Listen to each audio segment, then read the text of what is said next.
We are live.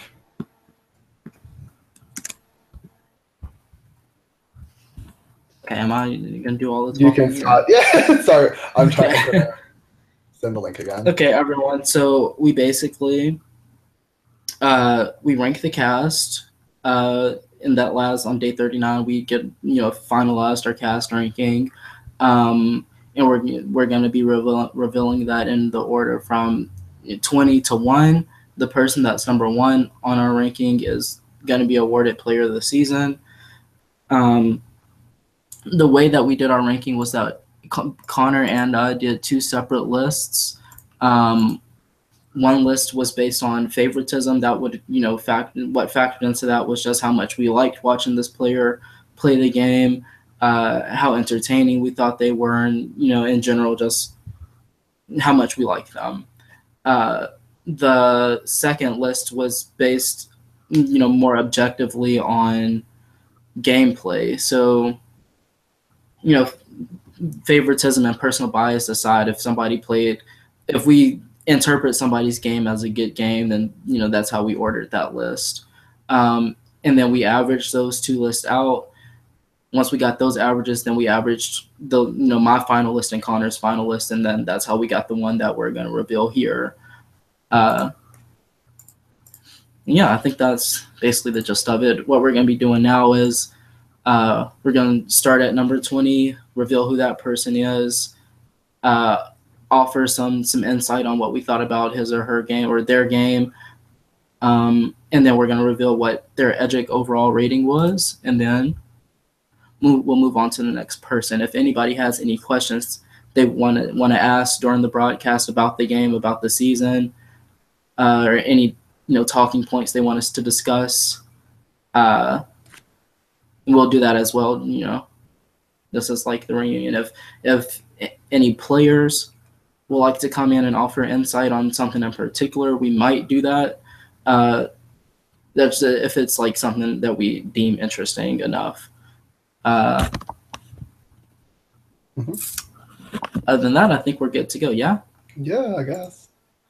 Okay. So, again, like we have to rank 20 people, so somebody's going to be at the bottom. Overall, Connor and I enjoyed this season. I'm not going to say from start to finish because it was a rough start. But we are completely and totally satisfied with this season, and I'm a firm believer that everybody in the cast, they serve a specific purpose. They have a role. They either act as, a specific player in the season or just a specific personality type, or, so everybody served a purpose here. Everybody had a role. Everybody contributed to the season one way or another, regardless of what people in the cast or outside the game might say. I will say everybody came and, made this season what it was, and that is what matters. So with that said, we're going to start at number 20.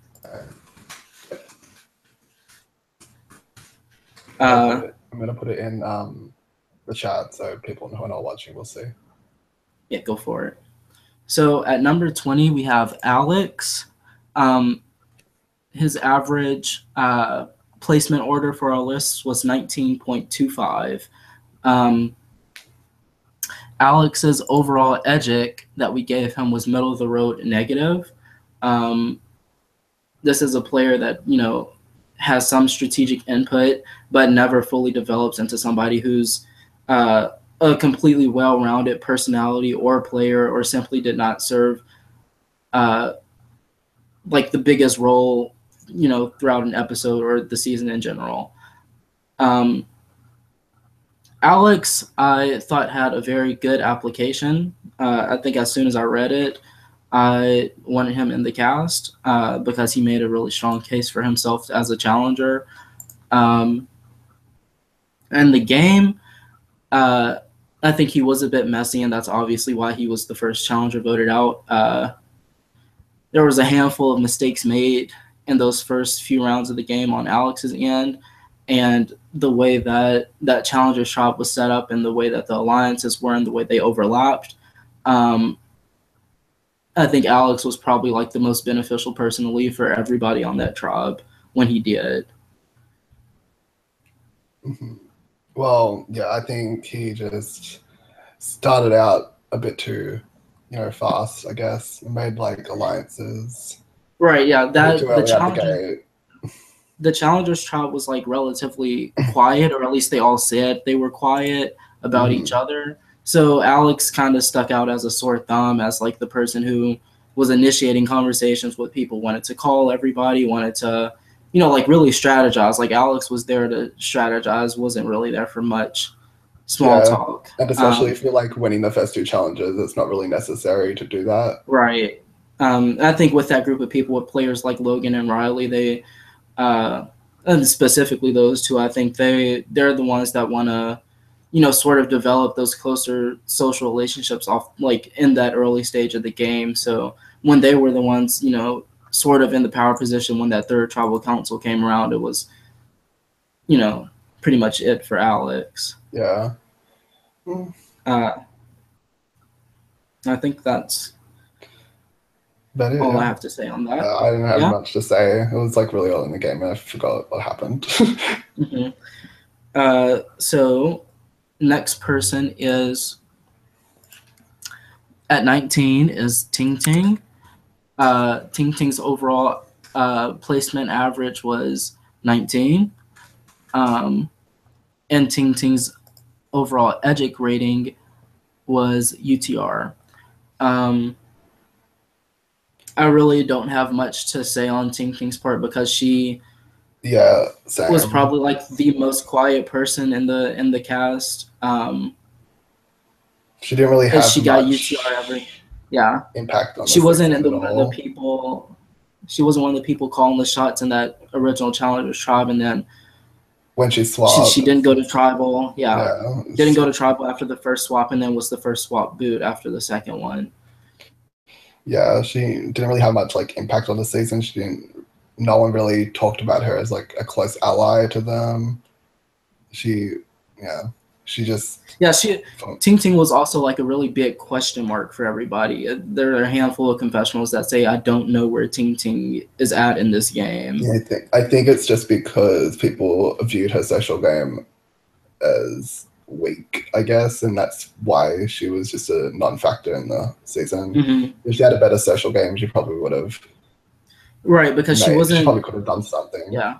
With that said, though, like she wasn't even a target in those first 3 episodes. Like in that original tribe, she wasn't one of the people who probably. I think I said like Ting Ting and Callie were the people in the best position on that original tribe because everybody wanted them in there. Like everybody wanted their vote, and nobody was like, we should probably just vote her out. Yeah. I also think that worked because there were a few more loud, quote unquote, loudmouths on that tribe. Right. Yeah. And they could just fly under the radar. And I think like Ting Ting's demise was ultimately just the 3 other girls coming together because that was obviously the long-term beneficial thing for them to do. So there wasn't really much she could have done on the tribe she got swapped to in that third tribe iteration, combination, whatever. So I believe we're good to move on from that.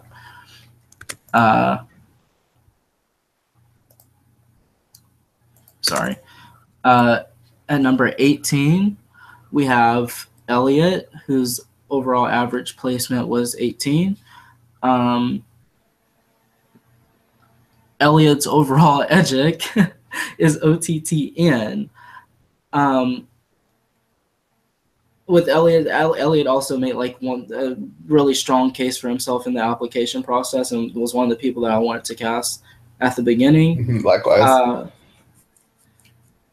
And I mean, I can't say much on Elliot's part because I was removed from like the hosting aspect of his game because of what I did. Which I can really only, blame myself for, and I am sorry that happened. But I will say that, I will say that I'm glad that ultimately did not like cause him to get voted out of the game because I would have, I would have felt shittier if like Jesse would have voted for him, or Jesse would have voted him out, or Jesse's allies would have voted him out. That was very unprofessional of me. So like I said, I am sorry. I wish that had not happened.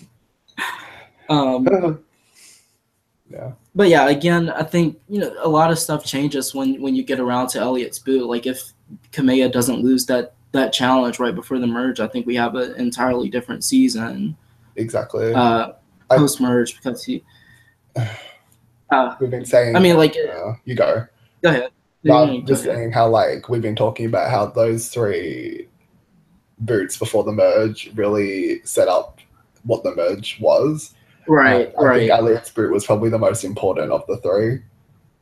Right. I think, yeah, with that last challenge before the merge decided a lot about the direction that the game was going, because I think, had like Coro gone, Molly probably would have been voted out, and that's a number taken away from the girls, which probably might have led to Logan and Elliott being like, they wouldn't have been like as inclined to side with them. Whereas if Dramuni goes and then, maybe Logan gets voted out there and it's the same thing, except, I don't think many people had much of a connection to Elliott heading into that merge if Logan's gone.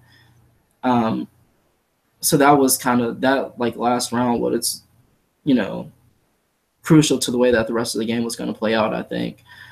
And again, I think for Elliott, there was really nothing that he could have done heading into that tribal council. Yeah, because you have Callie and Lexi. Yeah, it was together since like signed, sealed, and delivered.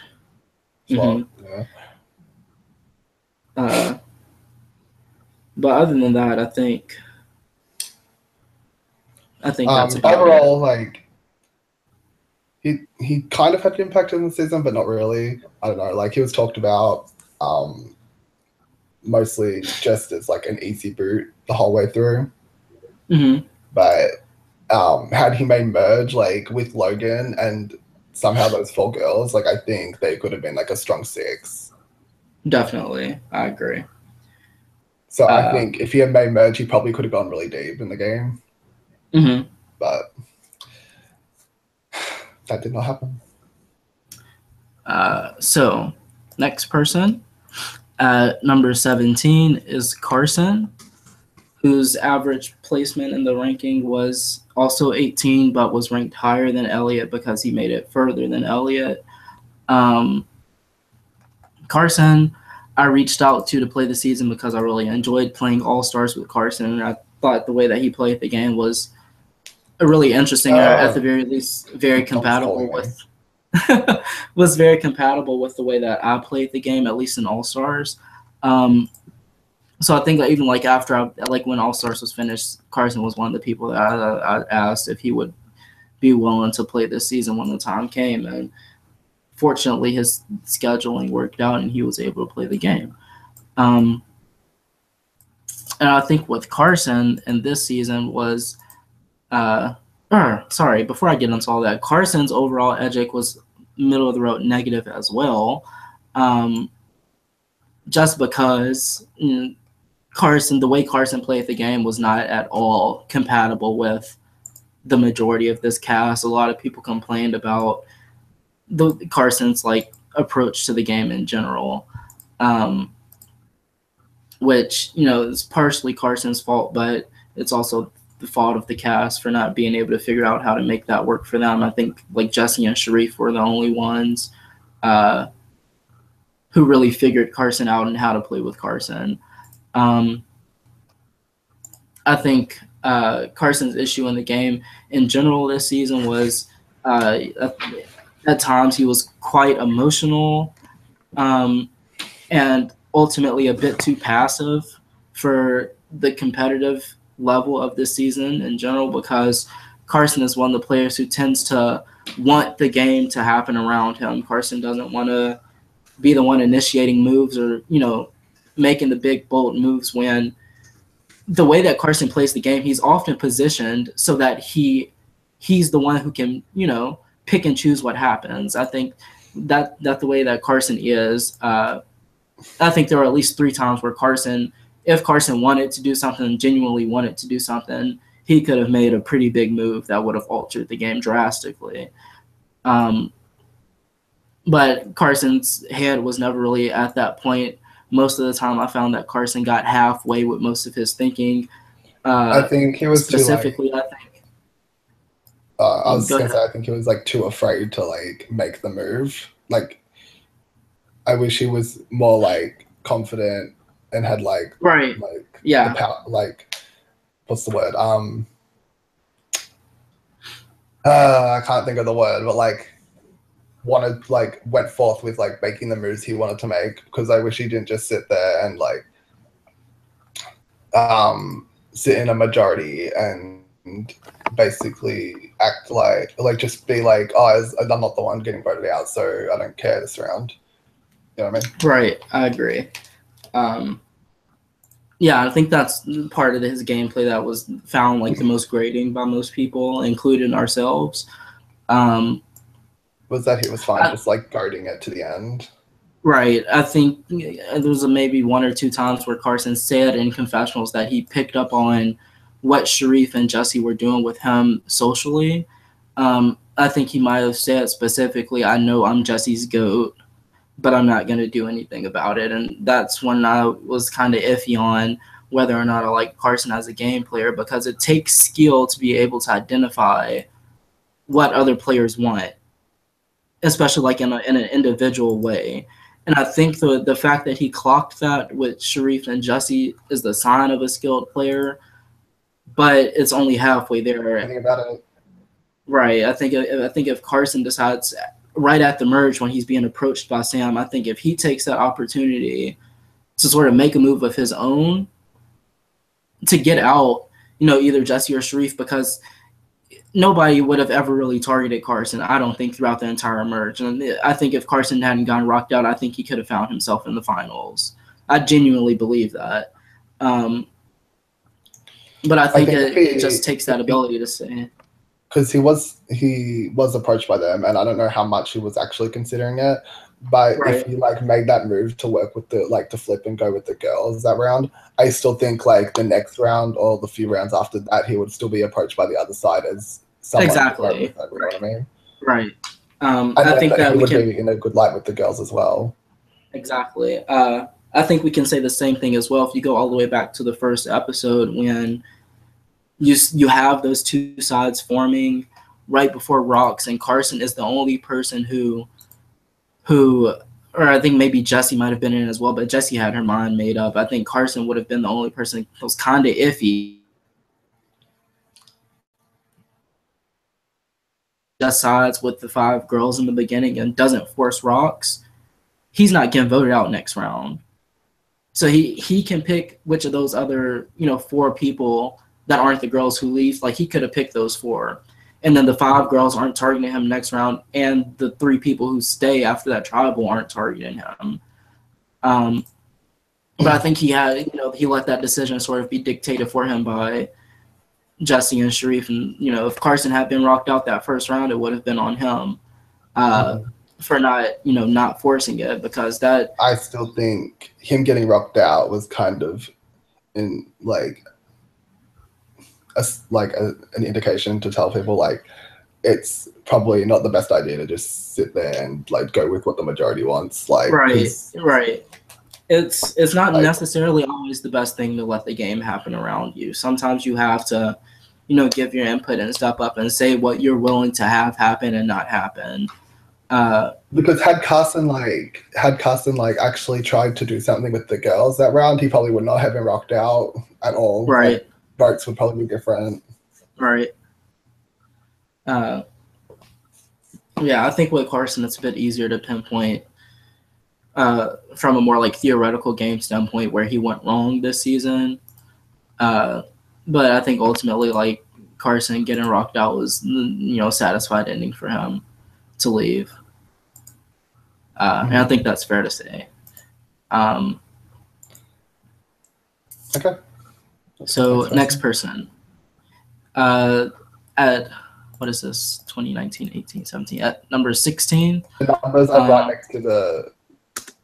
Oh, you're right. Okay. So at number 16 we have Riley. Excuse me. Whose overall average placement in the ranking was 14. when you said their name? Riley. What? What What's was the it issue? overall? Oh, No, you cut it Ri- off for me. okay. Riley is at number 16. Their overall average placement in the list was 14. Riley's Edgic is just a straight up middle of the road. Riley, I think Ari, who is a great friend of mine, I think Ari is a phenomenal social player and is quite smart.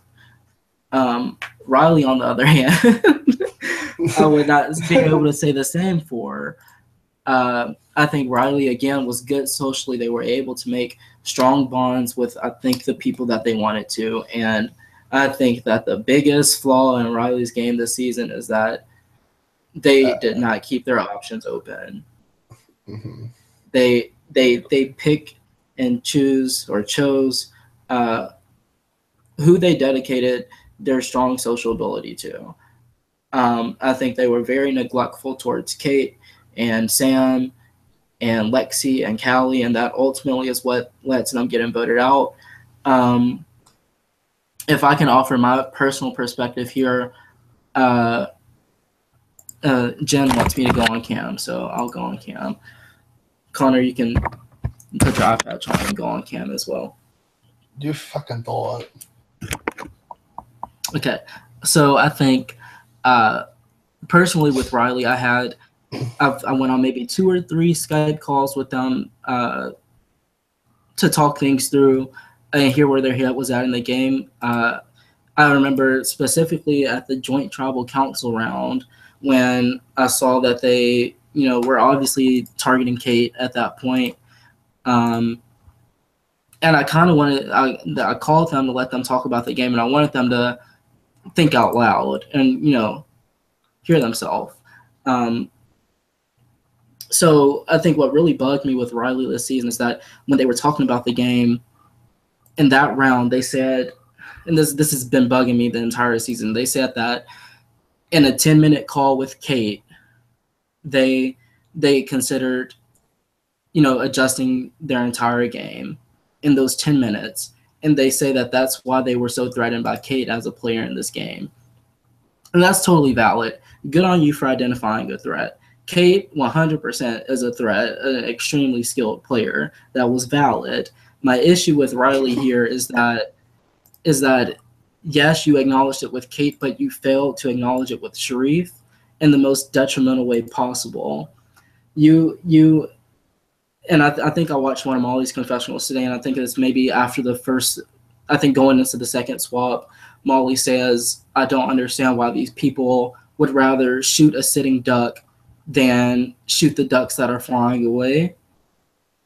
And I think that's what, a lot of people would have rather shot Sam and Callie and Lexi and Molly, who were on the bottom for the first half of the game, as opposed to shooting Sharif, Jakey, and Jesse, who dictated the first half of the game. And I think that's what peeved me the most with Riley, because you're doing a good job at identifying who threats are. And like I said, Kate was a threat, but it never clicked to Riley that what they claimed Kate did in 10 minutes is what Sharif did for 3 days. And that didn't occur to them at all. There was no reason why Riley should have, been as close as with Sharif as they were. They should have said, oh, look at how close I am to Sharif. I should probably vote him out. But they opened themselves up to that relationship and became so trusting of Sharif and neglected those other girls, and it bit them in the ass. And I was glad that it did, because it shows that kind of gameplay where you close your options off because of your sort of pre-existing notion, or even a notion that you develop in the game about a player, you can't do that. Like, you can't have that happen to you. You have to be willing to play with people at every point. And if you're acknowledging a threat for one reason, you have to figure out if every other player in the game applies to that as well. And they didn't do that. I think with their strategy, if they wanted to do that, it probably would have worked on any other season. But with the players we had this season, like, people were not planning on sticking to an alliance for more than one round. It was pretty all over the place, to say the least. Right. And like closing off the options, like with the girls, like made the girls more inclined to target Riley as opposed to Logan and Ryan, who did have some social relationships with them. Kept that door open with them. I mean, I also think that when their boot came around, had they legitimately wanted to work with the girls and not, because they didn't even vote for Sharrieff on when they got voted out, I think if they legitimately devoted themselves to working with the girls at least for that round, because they said so many times, we can do this, but one of the girls have to go next round. Like, is some things just were not adding up there for them. From a game standpoint, but I think if they do devote themselves with Logan, because that's the way Logan wanted to go, and I think if they wholeheartedly go into that decision and say, okay, let me use my good social skills to get in close with Molly and get in close with Lexi and Callie and Sam, then they have no reason to even want Riley out at that point.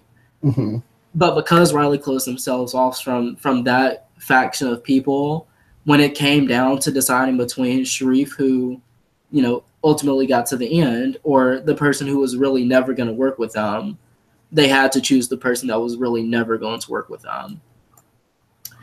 And I think that's pretty much all the insight I can offer here. And I think it does still stand that Riley and Ari are, you know, extremely phenomenal social players. But the way that they played the game this season was not the T for me. I agree. Are you good to move on? Yeah. Okay. I know Riley's not watching right now because they're going through some stuff, but hopefully they see eventually, and they know that I love them dearly. At number 15, we have Kate, whose average rank in the placement was, or, you know, whatever. I don't even know what the fuck I'm saying anymore. Their average was 12.75. Kate's overall EDGIC was CPN. I would say that Kate this season, along with one other player, probably brought the most emotion and intensity to the game. I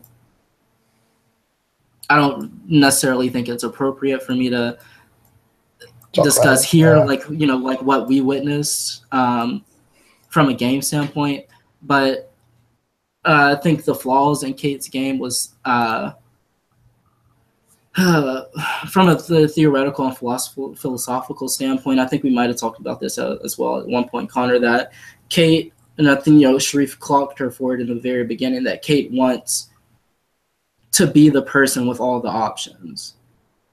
Kate doesn't want to give any of her options up. She doesn't want other people to have more options than her.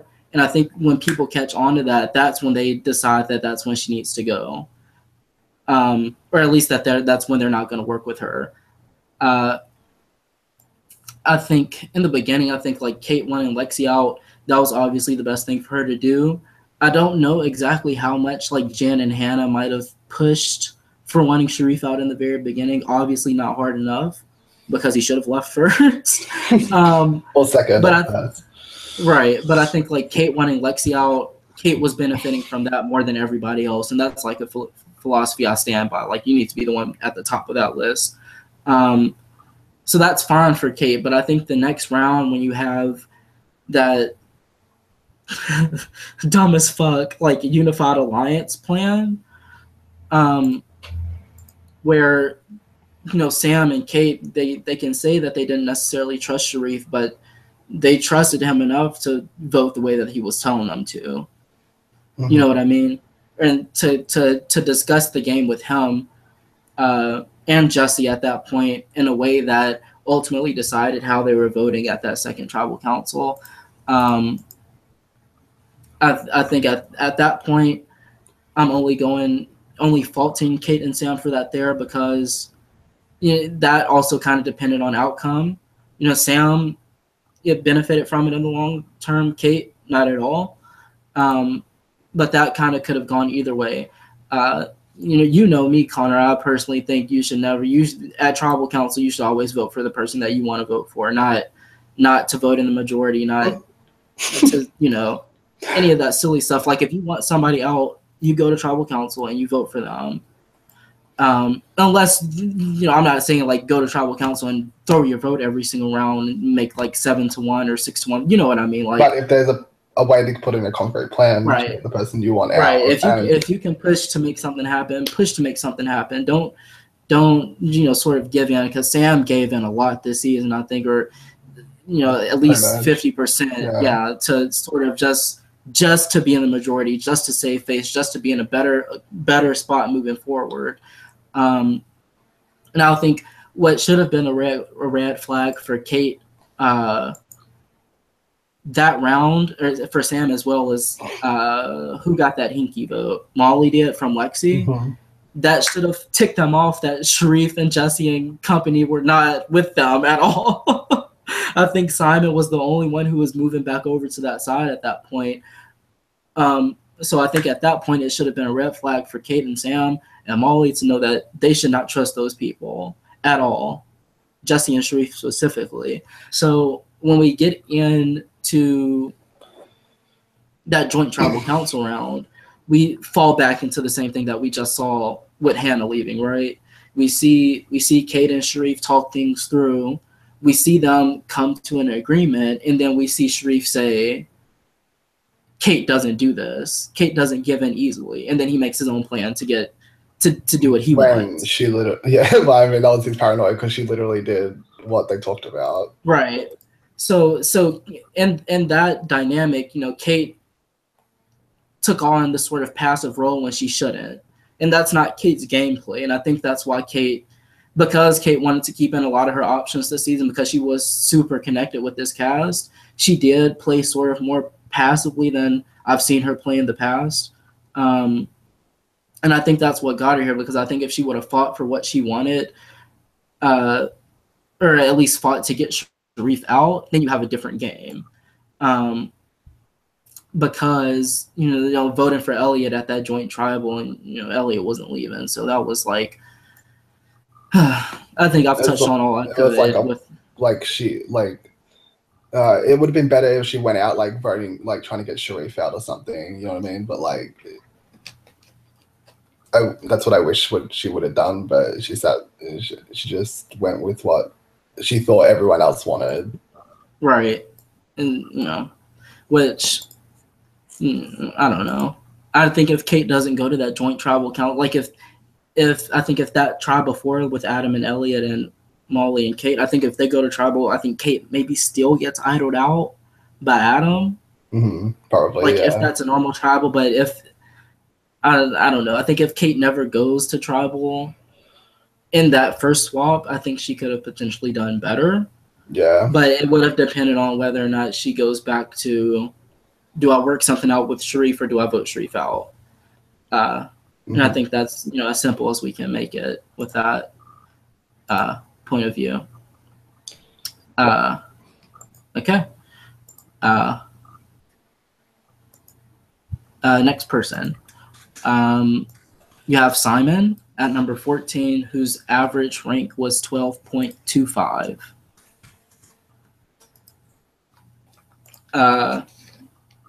Simon was entertaining as fuck. I'm just gonna say that. Yeah, Simon was super entertaining. I have not put much thought into it with Simon where he necessarily went wrong. If I had to say one time for Simon, I think he just shouldn't have sided with Sharrieff at that first vote. Mm-hmm.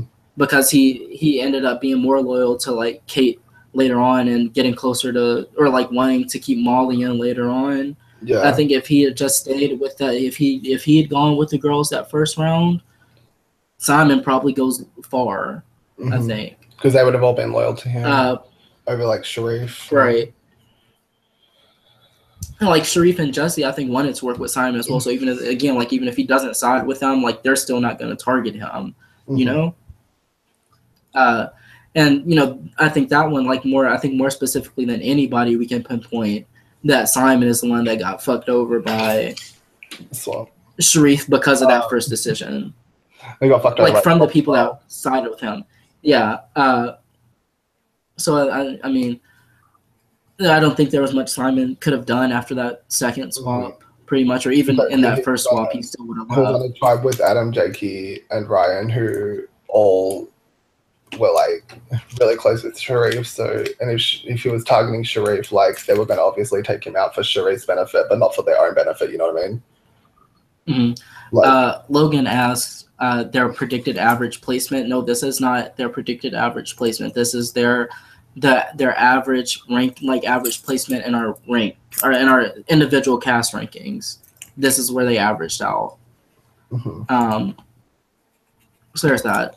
I think my favorite Simon moment is during that whatever challenge, the pass the torch challenge. Right after he gets eliminated, he copies and pastes this thing of all Sharif has done. So everybody who was still in the challenge at that point saw it. I don't even know if Sharif knew about that. I don't know if Sharif knows, but I know that Jesse was the only person that saw it on Kuro. And I remember specifically, Jessie goes to her host chat and she says, she's like, could I tell Sharif? Yeah, but will I? No. That was funny. That was one of my favorite moments because, Simon is exposed. Like that got around to everybody eventually, I think, except for Sharif. And I think, like, except for Riley as well, maybe. I feel, I just wish people like Ryan and Logan would have kept Simon, just because of the fact that he was targeting Sharif, and if they had plans to target him later, like why wouldn't they keep him? You know what I mean? Right. I think for Ryan at that point, I think right after that joint tribal council, Ryan was like, okay, next target is Sharif now. Why not keep Simon? Like, why not? If y'all know Jakey or Ryan at least knew that Jakey and Sharif would work together long term, like why not snip Jakey when you have the chance there? And Sharif's not even there to stop it. Like that was a prime opportunity. But I think what Simon did that round, Simon picked the wrong people to go to. Yeah. Right, to fight for his life. But I still think that Ryan and Logan should have taken the initiative there to save Simon and take out Jake. But again, not much Simon could have done on that trial because it was 4 against 1 and it's fucked at that point. Mm-hmm. Ryan and Adam were also close as well, but again, Ryan did say he was against Sharif, and you want to take out one of Sharif's closest allies. That's what you got to do. Yeah. So, next person. Oh, sorry. Simon's overall edgic was middle of the road mixed as well. Now at number 13, we have Ryan, who got 12.25 in the average rank. Was tied with Simon, but got above Simon because of placement. Ryan, I think. I mean, I don't really even know what to say about him. Yeah, I mean, towards the end, I kind of liked him, just because, like, I think once the merge hit, like after the first merge round, he stopped giving into like what Sharif and company wanted to do.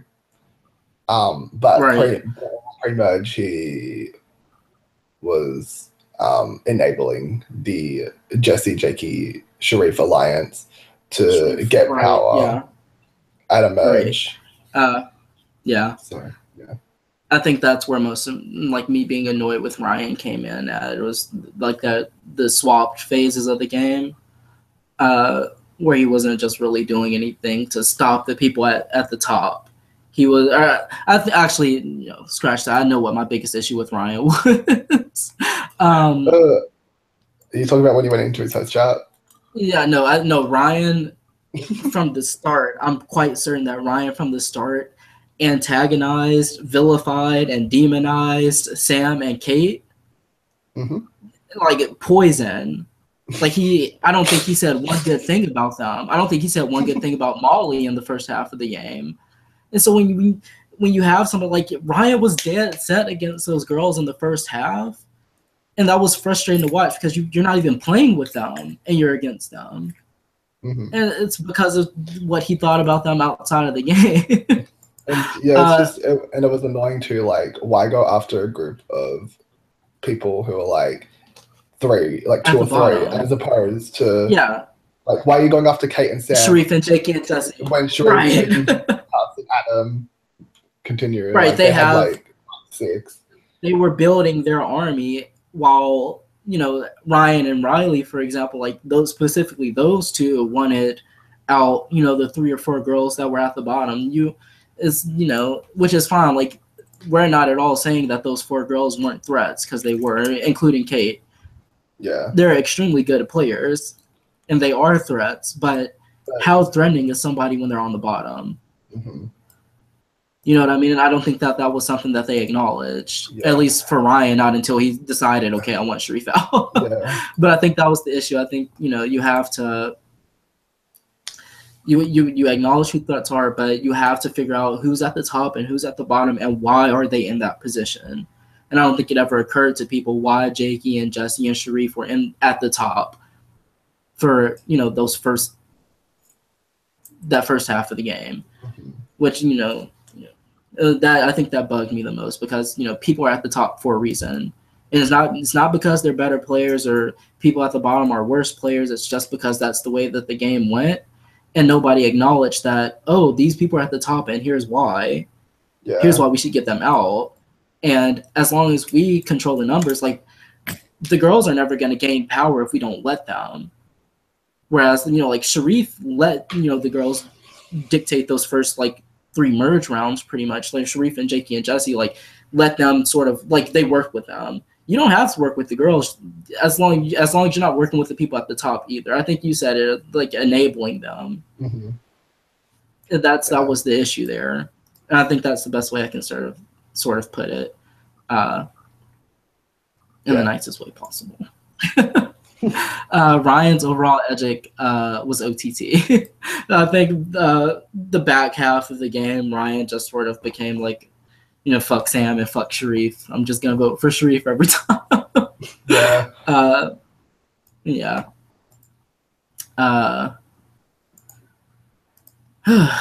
Next person. Yeah. We have at number 12, we have Eddie, whose average rank in the placement was 12. Eddie, Connor, I think you might have said it best at the very beginning of the season. You said Eddie is just like in the Suri position, like in Game Changers. Yeah, where, I forgot I said that, yeah. Yeah, like, I think, like, throughout the cast reveal, you know, people are messaging their host chat like, fuck Eddie. Like, I don't want to play with Eddie. Like, nobody really wanted to work with Eddie at the beginning there. And you know, he had to, like, actively go out and put himself in a decent position. And I think I don't think he put himself in a really good position, but I don't think he put himself in a bad position, because otherwise, like, I think if they had lost the first challenge or 2, like, he easily could have been the target. Right. Yeah, I agree. And I think those, like, extra days with him socializing with people and forming those bonds, like, helped him gain favor with at least some people, especially Callie. Callie, I was gonna say, like, Callie in particular, that relationship that between Eddie and Callie was interesting and crucial to Eddie. Honestly, unexpected. Yeah, but that's Callie. So. Yeah. Callie's like, who can I like more? I think had Eddie made it past that first, or, you know, had Eddie and Lexi made it past that tribal or that swap round, I think Eddie and Callie could have done a lot of damage long term. With Lexi as well. Yeah, with Lexi there, but I think I've already told Eddie as well. I think, and he can give his ifs, ands, or, you know, why not, and because this couldn't happen, XYZ, whatever. I think for Eddie, what he should have done on that trial before was go to Lexi, clearly explain to her the dynamic of his relationship with Callie, and state that he wants to move forward with Lexi, and, like, truly commit to that. Don't half-ass it. Like, truly commit to that. Mm-hmm. And their plan should have been to get the votes on Lexi under the bus, let Lexi not socialize with Jake and Jesse so that they vote for her, and then those two just force a tie. Eddie's move there should have just been just draw rock, because it doesn't matter. Like, it doesn't matter one way or the other there, because if they lost 2 challenges between Jakey and Jesse, whoever of, you know, Eddie and Lexi didn't leave, they would have just left regardless. Yeah. And if I that's think like the assumption that they were playing under. for Eddie personally, like if to show that he was fully committed, he should have drawn the rock and told Lexi like to prove that he was fully committed to save her, as opposed to getting them to vote him. You know what I mean? Because Right. that would show his like full commitment to Lexi and Callie. Right. But I do understand that is somewhat of a risky move. Like, obviously, you don't want to draw a rock. Yeah, but it's literally 50-50 what's the difference between? What's the point? Like, what's the difference between leaving fourth and leaving at any other point in the game? Exactly. You know what I mean? Like, if you're not trying to put yourself in the best position. Make a risky move to get in a better position, as opposed to just letting two people dictate what's happening. Right. I mean, I also think like ultimately between Eddie and Lexi sort of sacrificing each other at that point, Callie's not benefiting from that at all when she goes back into that tribe. Mm-hmm. If they had clearly communicated to each other their relationships with Callie, they could have come to an agreement and said, hey, it's probably best for all of us if when Callie comes here, there's 3 of us and not 2, because they didn't know Callie was getting an extra vote. And if Callie didn't get an extra vote, again, you have to play under the assumption that if y'all go to tribal again, it's going to be 2-2, 100%. Yeah, Callie with the extra vote could have like made a difference in that situation. But obviously that wouldn't have been the case when we had a joint tribal. Right. For Eddie again, like if you're going into that vote and throwing Lexi under the bus, like where are you gonna be when Callie comes into the tribe? Yeah. Not only are you responsible for Callie's best friend leaving, but now y'all are in a 2-2 position again, where Eddie is less inclined to throw Callie under the bus than he would be Lexi. Mm-hmm. So now he's in a pretty fucked position if they lose a challenge and have to go to a normal tribe ball. Yeah. But I mean, ultimately, not much Eddie could have done wrong or right at that point if you had just have 2 people dictating the decision. If you don't choose the right path for how to play that round, there's really nothing you can do if you're just obviously hoping it's not you. The round he left on was probably the biggest factor in the entire game, because had Lexi left, she wouldn't have won. You know what I mean? Right. I think for Jakey and Jesse, that was probably we can pinpoint that now and say that was the biggest goof in their game. Yeah, because they thought because Jesse thought Lexi would stick with their Champions Alliance when Lexi clearly knew she was on the bottom of that. They only saved her because they wanted numbers the next round, and after that next round, like she's expendable to them. So she knew that, and she sided with the people who she needed to side with to come merge. Exactly.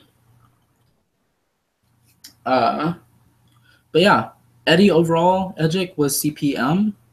I think Eddie in his host chat and confessionals clearly communicated to us what his intent was in the game and why he was doing the things that he did, and I think he played a pretty big role in the original Challengers tribe. If he didn't swap onto that tribe, if he was on a different tribe, I think he might have been able to make it to merge. Mm-hmm. But that also depends on the second swap as well. But I think he definitely, in some way, got swap fucked. Mm-hmm. I would agree to some degree, yeah. Okay. So next person at number 11, we have Jen, Jenn. Her average rank was 9.75. I think at this point now we all know Jen got rocked out at that first tribal. Literally did not do anything wrong. It's not like she was in a bad position as well. Like she was in she wasn't in a really good position, but she wasn't in a bad position. Like she was probably the one person on that tribe that was never mentioned as a target. Right, and I think that entire other side would have wanted to work with her moving forward. I don't think Jen would have ever been in those first 3 rounds. I don't think Jen leaves if she's not getting rocked out. Yeah. I think at this point in the ranking, we're sort of getting to the point where people didn't really do anything too detrimental to leave early, because I think everybody after this except for one person made it to merge. So I think Jen is that point in the halfway mark where Jen is perfect to sort of be in this spot in our ranking, because she didn't do anything wrong and she didn't get to do anything right. Yeah. But other than that, I really don't. There's not much insight to offer for Jen's game because there was no game for her to play. But I do think that if Jen doesn't leave first, I think Jen it's Jen. I think she Like, probably gets to final tribals. Probably, yeah. Well, she at least makes merge easy. Like, right. I don't think anybody's like nobody even from the challengers either is saying Jen needs to go. So, you know. Oh, Jen. Okay, Sam just reminded us. Jen said something about whatever alliance I think they had with Sharif. Correct me if I'm wrong. I don't remember. Jen said something about it in their alliance chat and then deleted the message, but Jesse had already seen it. And then their cover up for that, Jen was like, that was for another game. Like, whatever. It's like, I think the message might have been like, should we tell her about the alliance or something silly like that. But Jesse saw it and then she was like, oh, they're really going to try to cover it up like this. That was a moment. Yeah, there was an alliance that they had with Sharif and Hannah, so messy.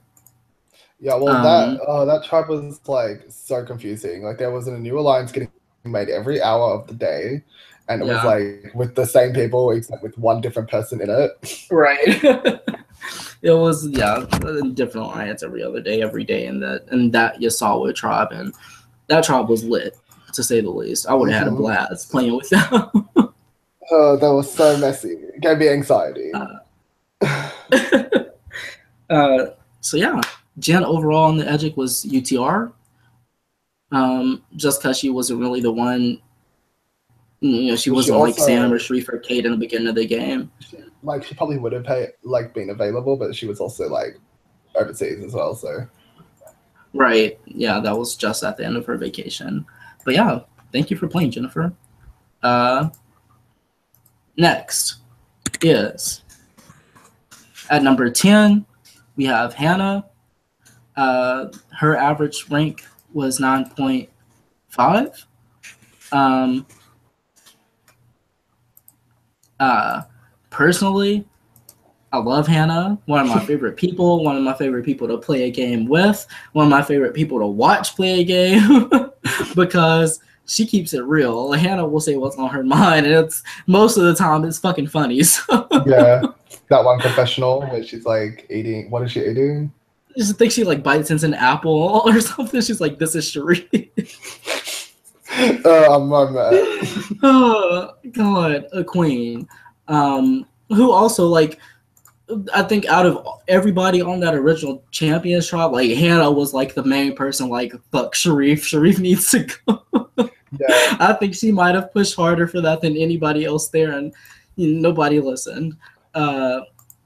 If we want to offer some insight on around that, she left. I think we might have touched on it some with like Kate a little bit, but Hannah's round there was, obviously after Rocks, the group wanted to come together and make a unified decision to keep the tribe unified heading into a swap.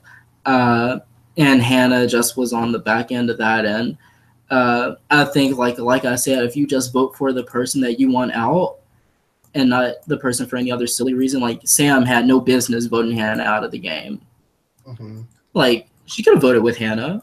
Yeah. She could have just said, hey, I can't vote Hannah out. But that's the kind of player Sam is. So Sam said, fuck Hannah, and voted her out. I think if you stick to that philosophy and say, I'm going to vote the way that I want to vote, the way that benefits me, excuse you, Carson, they could have done something. It would have been 4-4-1 because I remember I was at a museum and I had to listen to these alliance calls because I was praying for a miracle for Hannah to stay. And Sharif was being so paranoid, he almost saved the season by making his alliance split the votes. He was like, should we just split? And I was like, please split. Yeah, because like he almost got you guys to like throw 4 votes because they thought they weren't voting. I think they wanted to change I think they would have changed the target completely to somebody else. And I was like, honestly, as long as Hannah stays, I don't give a shit. So I think their ultimate decision was, let's just throw 1 vote in case an idol is played. And then I think it would have just gone to Rocks again. Yeah, because Sam says that her and Kate probably would not have agreed to it, but I think Molly would have after she got a vote. Mm-hmm. So. But yeah, I think for them, vote for who you want to vote for, and I think if they go into that and vote for anybody else from that alliance, then we have a rock draw. And if one of y'all get rocked out, it is what it is. At least, because the thing is, those like Sharif and company easily could have been lying that round. And if Kate or Sam get voted out, they look like a real dumbass. Yeah. For sitting there trusting people who just forced rocks against them. Yeah. Which is why, again, vote for who you want to vote for, because they would have looked real silly if Hannah didn't leave that day and one of them did. No, okay, Sam, what we're saying is Sharif, Simon, Molly, Carson, and Jesse, like right before the tribal, got on a call. They excluded Simon from that. Oh, okay, so it wasn't Simon, it was four of them. And they discussed, they thought you guys weren't going to actually vote out Hannah and were going to actually stick together from the past round. So those four were actually, like, were thinking about throwing 4 votes onto Molly. And then that way it would have tied on their part. Like, Molly or whoever. Who was it? I don't remember who they were going to tie it on. I don't remember. Might have been Molly. Lexi. I don't know. Well, no, it wouldn't have tied on Lexi. Wait, what do you mean, Carson? I don't know. I think they were planning. I think that's why Simon wasn't included, because Simon wanted to keep Molly. Right. So it would have. Yeah, they didn't trust Simon. They didn't trust Simon to not vote with Kate. And their assumption was if those 4 girls, if those 4 girls still vote together, they would have assumed that Simon still voted with them. Yeah. Yeah. So that's that. So Hannah was robbed. That's all I gotta say. She should have won. She really couldn't do anything at that point. Like, she was just fucked. Yeah. From the beginning. I think she was also fucked because she hasn't played for one for so long, and she didn't have like the connections that a lot of other people had going into this. Right. So. Yeah. But yeah, there's really nothing you can do when your outlast turn on you for no reason. Next. Yeah. Hannah's overall adjective was OTTM for being a phenomenal personality. And yeah. So next we have at number 9. Oh, this girlie is not in the right spot. At number 9 we have Logan. Really? Logan at 8.75. And that was their average rank. Before I get into anything else with Logan, I think Connor and I can both agree here that one of our favorite moments of the season, our favorite Logan moment, was when they threw their vote at Riley at the Merge Tribal Council. I was actually shocked. I had to ask the host chat and be like, wait, are you serious? Like, I thought. Yes, is this your real vote? That was a hashtag moment. I think Logan, I've played with Logan 2 times. And Logan is a phenomenal strategic and social player. By far one of the best social players I've ever played with or even watched play. And I think Logan, did the best that they really could have in this game. When it got down to their vote out, I don't think Logan would have left if it wasn't an instant tribal. And yeah, I think when that instant tribal came around, there's really nothing that they could have done other than just hope it was Lexi or just hope it was who else was there? Ryan leaving. But other than that, you can't really pinpoint a mistake Logan made. I can. Go for it. Okay. First of all, we had Logan. We pinpointed Logan as a an easy choice for a winner for like a good 9 or 10 episodes. I think their mistake in the game was telling Jakey and Adam that they were going to vote for Sharif at the round Riley left. Yeah. Because that put them in a negative light in Adam Jakey's perspective, even though Adam and Jakey already knew about it. Mm-hmm. But I think they wanted to tell them because to keep the relationship open with them, because they assumed Sharif was leaving that round. I think that was their mistake. They should have just gone full force into it and make damage control later. Because especially with someone like Jakey when something doesn't really go the way he wants, he kind of goes off on the people going against him. So Right. I think with Yeah. someone like Jakey, it probably was not the best idea. Right. I think, what Logan did sort of depends on how the person they're telling that to responds. But I do agree. I think I don't know who I talked to this about, but I personally don't. I can't get behind that. Let me tell these people 10 minutes before tribal just so they know. Because like I think you're better off 10 minutes before tribal, just going through with the move. 10 minutes. Also, 10 minutes before tribal is 10 minutes before tribal. Like people can still change their votes in that time. The thing that with that though is I also think that's somewhat of a slap in the face because you're sort of telling people what's happening, but you're not even giving them the chance to do anything about it. Mm-hmm. You know what I mean? It's just like you're kind of just doing it so afterwards you can say at least I didn't leave you in the dark. At least I didn't lie. For Adam and Jakey, personally, I think they probably would have accepted it after the fact and like would not have blown up on them as they did before the tribal because they knew about it. But I think if Logan had just explained it after the tribal and be like, "Oh, Sharif is obviously the biggest threat in the game," like they probably would have understood. I would also say that it's best just to make your move and then do your damage control afterwards. Do your apologies afterwards. You don't apologize before there's anything to apologize for. I know exactly. But that's not to say that it was not entertaining because it very much was. Yeah, I was gagging that night.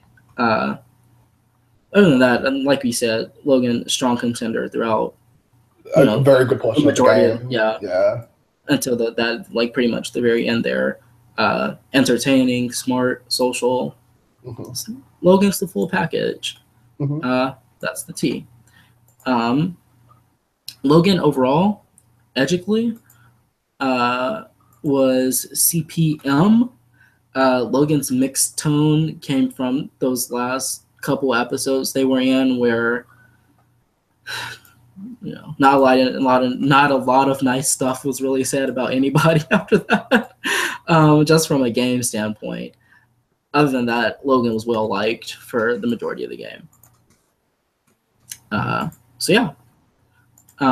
Next person at number 8 with an average rank of 8.75 is Jakey. Jakey is above Logan. They were tied. Jakey goes above Logan because Jakey got further.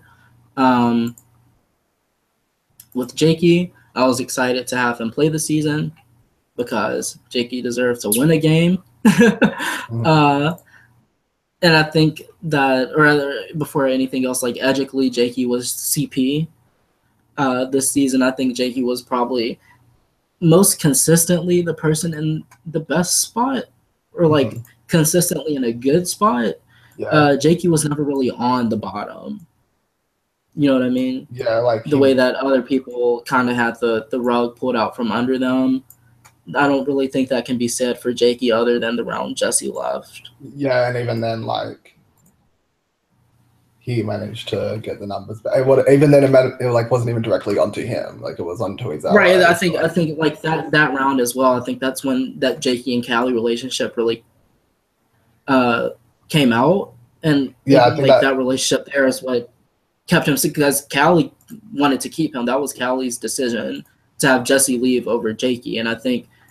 Like I said, Jakey's not really in a bad spot there if he chose the right person to cultivate that relationship with. And I think, I think for him, the next round, getting rid of Callie was probably his worst move. Yeah, Callie was probably in a really good spot to get to the end and possibly win, but it's also still like final 9 at that point. You had plenty of opportunities to take her out. She wasn't really a big challenge threat. Right. And you're also sitting next to people like Sharif and Sam, like, who are much bigger threats, not socially, but strategically and challenge-wise. So, and also he should have pushed more for like Lexi to go instead of Callie, because that would have hindered Callie, and then he could have probably kept that relationship with Callie in the long run after Sam had just flipped on her. Right, I think that's valid. I would like probably most interesting perspective that could be given is the the dynamic that sort of developed between like Jakey and Callie there, that sort of paralleled what Sam and Sharif had going on at that point. Mm-hmm. And I think you just touched on it pretty much. I think Jakey sort of gave like that round, and it is like good on you for pulling that move off. But I think he gave up. He sort of let Sharif. Yeah, because like I said, Callie had just fought to keep Jake the round before to take Jesse out because Sam wanted Jakey and Callie wanted Jesse, and she fought for that. Sam was never going to fight for Jakey the way she fought for Sharif on multiple occasions. Mm-hmm. And I think that was, I would say, probably the nail in his coffin, then giving up the person from the other side that would have had his back, to some degree at least. Other than that, I think Jesse as well, I think after that second swap, didn't really have to do anything.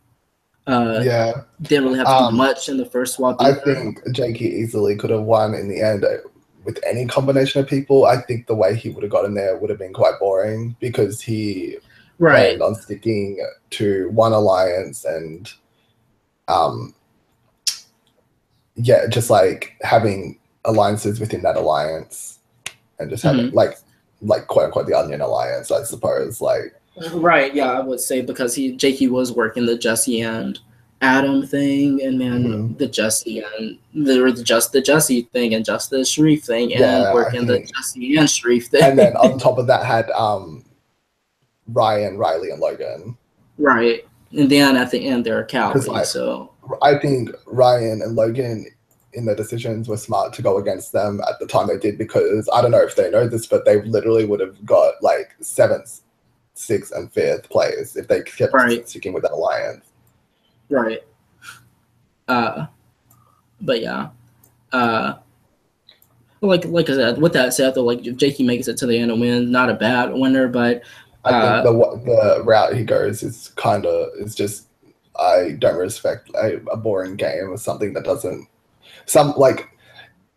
because we both played hosts in the fact that like people had sides and never really reached out to us. Moved away from that. Yeah. Right, yeah. Like I respect players who use all their options and work with everyone who are on the jury at some point.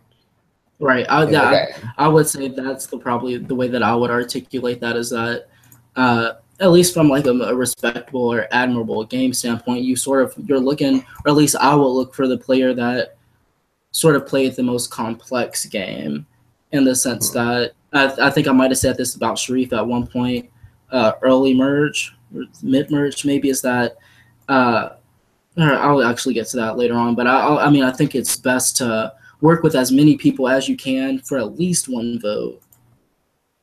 Yeah. In the sense that, okay, we have a group of 8, and then in that 8 we have a 5. In that 5 I have a 3, and in that 3 I have 2 different final 2s, and then you just want to pick off everybody who's not in that 8, not in that 5, not in that 3, which is fine if you can dominate the game that way. That is respectable, because that is a hard thing to do, to control a game from sort of like start to finish in a way. But if you do have people in the mix like Sharif and Sam and Jesse and Callie, who are sort of all over the map with what they're doing with their individual relationships and duos and side alliances and main alliances, it's more interesting to watch, and it makes for a more interesting winner. Mm-hmm. I think that's fair to say. Yeah. I guess the last thing that I would say for Jakey as well is that I think he said from the beginning that he was not going to the end with Sharif, and that he was going to vote Sharif out at one point. I think my only peeve with Jakey there is that he was playing with the intent of going to 5 or 4 with Sharif and then voting him out. Whereas I would have liked to see Jakey really make a move against Sharif, as opposed to just voting out the person that would probably beat him in the end. Because nothing's really much of a move at 4 or 5 unless there's like a 2 versus 2. You know what I mean? Yeah. So for Jakey, I would have really liked to see him sacrifice that relationship with Sharif. Yeah, he should have put forth the effort into actually making the move instead of just waiting. I think that was probably one of the things as well that would have gained a lot of favor with the people in the game, because you're showing, because Sharif and Jakey do their little thing, their whole charade of, oh, we're not close. We all talk every day. Some people will believe it, but really show that, and people will take you seriously. Yeah, and they would have respected that a lot. Jesse, Sharif, or Jakey voted one of the other out, that definitely would have showed people that like they're not just going to stick with like the obvious like a choice for their alliance, because like that alliance was probably the most obvious thing. Right, but they could spend it all day that they're not going to the end with each other. And maybe one of y'all get fourth place, but still, when you put everybody else on the jury and y'all are the group that dominated the whole game and y'all did it together and y'all did it together because that was your best option, right? It's kind of meh. Yeah. I don't think that's fair to say, but that's just like my perspective on the way that those relationships work. Moving on, we get to 7. At number 7, we have Molly, whose average rank was 8.25. I don't know what to say about Molly. I love Molly as a player, as a person. Molly, I think everything about her is other than Sam, the hardest road throughout the game. Like, she was literally on the bottom the first round, on the bottom the second round. Swaps was on the bottom at the vote. Did not vote out Kay, voted out Elliot. Gets swap fucked again where she's on the bottom. Gets to the merge where she literally has to play a Sapphire Idol to save the people she's on the bottom with. And then, the first time she actually had a say and had power in the game was the second merge vote. And that was, she didn't even have all the power. She had a little bit of power because people like Sam and Callie and Sharif and Jesse at that point overruled what she wanted to do. Right. So she literally was basically the Eddie Fox of the season. I would say for Molly, I've told you this already, that the way she had to play this season, the way that she did play it, is so drastically different from her first 3, where she was deemed a powerhouse, a power player, a leader, somebody calling the shots consistently throughout the season. And I think the signs of a skilled player is somebody who can play differently. And I think Molly came into this, and she didn't need to, do what Sam did. Sam has to be in control. Sam has to be the one calling the shots. Sam can't play as long as it ain't me. Molly can call the shots, and Molly can play as long as it ain't me. And I think Molly did it skillfully. I was gonna say after the first round, I think of the 4 girls that were still there once Jen left, I think Molly handled it the best way. I agree 100%. I remember specifically, Carson, Sharif, and maybe even Jesse saying that they liked Molly the most out of them. Or like the way that Molly talked to them, and they were like, I don't want to vote Molly out. I want to play with her. I want to keep her. And that is such a skilled ability that Molly had, was when you're on the bottom, it doesn't matter who leaves as long as you're not the one going. Uh-huh. And sometimes you have to accept that. And I think Molly did a good job of saying, hey, I'm on the bottom. These people are the ones controlling the game. I don't care as long as I'm not the one they're voting out. Mm-hmm. And I think that's what got her through that first stage. In that second stage, I'm pretty sure, had it not been One World, Molly probably would have gotten the votes there. Yeah. Going into that joint tribal if we didn't do One World. But that's out of her control. She's getting voted out by people not on her tribe. Yeah. And then, even then, to still, she didn't get targeted over Kate for a specific reason. And I think going into that last swap tribe thing, Molly was fucked if they went to tribal. Yeah. So, Survivor as well takes a little bit of luck.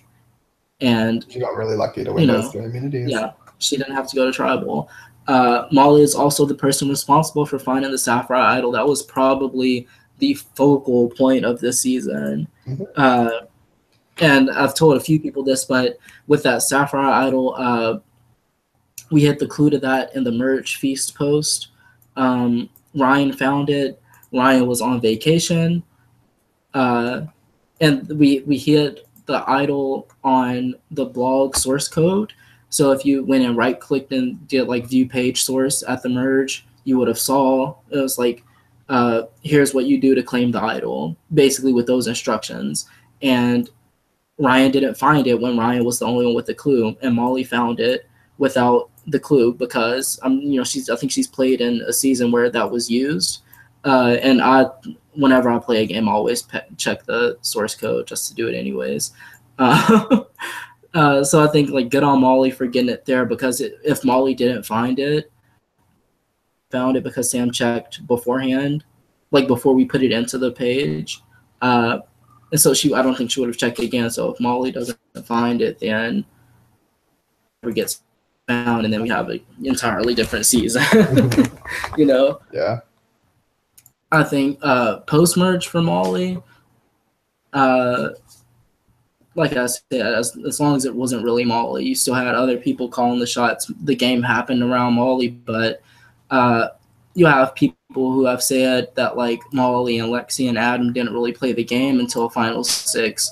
I disagree with that strongly. I think those three built certain relationships throughout the entirety of the game, and I think for Molly at the end there, she wasn't targeted post-merge. The only time she was targeted was at Final Six, and that was when Adam flipped.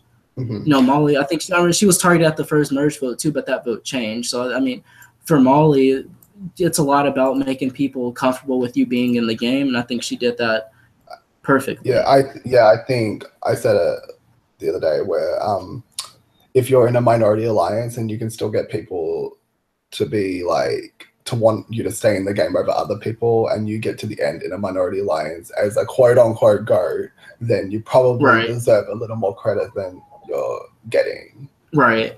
I mean, lastly for Molly, I would say that her final tribal council performance, phenomenal, one of the best that I've seen. I think she came in and articulated sort of what we're saying right now, probably in the best way that she could have, being put on the spot there. And going into that, probably feeling like she had no shot. I didn't think she had a shot going into that. Yeah, and I thought she would have gotten like one vote at best. And that one vote was from Ryan, who wasn't even there. So she got... Right. She took, 2 votes away that we thought Sharif was going to get. She came into that and got, those 2 votes and would have won if Ryan was at Final Tribal. Or, like as a juror. So, I think that's that for Molly. Her overall edgic was middle of the road positive. The P-tone mostly came from people admiring her for the Sapphire Idol play and the beginning when people didn't want to vote her out. Like actively said that they do not want her out. Yeah. So at number 6, we have Jessie, whose average rank was 6.75 or 6.5. Sorry, no, 6.75. Yeah, that's right. Yeah. Excuse me. Connor, you can start here. I'll be right back. I don't know what to say. After playing with Jessie, I know she's a really good player, and I think she literally played 1 season and had 2 days off, and then 2 or 3, I don't know, but then went back into playing another season, and to be able to do that is obviously really hard to do. And I think she actually played a really good game, really strong social game, strategic game, even physical game at some points. I think she played. I think she just got. I don't know what the word is. She just people just figured on hold on to her final 10, and then just got her out when they had the numbers to do so. I think if people didn't catch on to that, she easily could have run to the end because she had so many connections. Being with Jakey, Sharif, and Adam, she had those connections. She had a connection with Adam, Carson. She also had a really good connection with a majority of the girls that are in the quote-unquote minority at that point. So I think if she didn't get targeted when she did, she wouldn't have won left. She would have had an idol. She could have easily ran to the end, and then if she got to the end, I think she could have easily won this against almost anyone in the game. I agree with that. Did you say what she was? Pardon? Did you say what she was overall on the Edgic? Oh no, I wasn't looking at it. Can you hear me? I see. You're cutting I've had the out. pleasure. I'm cutting out. Okay, yeah, you're fine now. Okay. I've had the pleasure of playing with Jessie a few times. I think she's extremely fun to play with, extremely smart, extremely calculated in what she does and who she talks to and why she talks to them and when she talks to them. Well, I think, like Connor, you said it yourself, she probably wins against anybody if she makes it to the end. Just if she would have made it there, she would have probably played the game that would have been the winner's game. I mean, yeah, she literally played. Also, and the fact that she played back-to-back seasons, basically, like to get to the end twice in a row, that would be really impressive on anyone. Right, that's quite a difficult task because she would have, been playing an additional over everybody else if she had made it that far. I think if she got to the end in this game, it would have definitely been not being biased, but like a more deserving win than what she did in hosts. Yeah, I agree. I think Jessie would have been forced. Can you hear me? Yeah, okay, a little bit. Like you're kind of quiet. Sorry, my dog is being annoying. Anyways, Jessie would have been forced to sort of play that more complex game I was talking about with this cast and this group of people. The way that most people approach the game. Yeah, like, I do agree because Jessie. Riley vote. I think that was her move to do. Was it Charisse or hers? I think she might have. It was the both of them pretty much that agreed to that and said that that's the person they wanted out.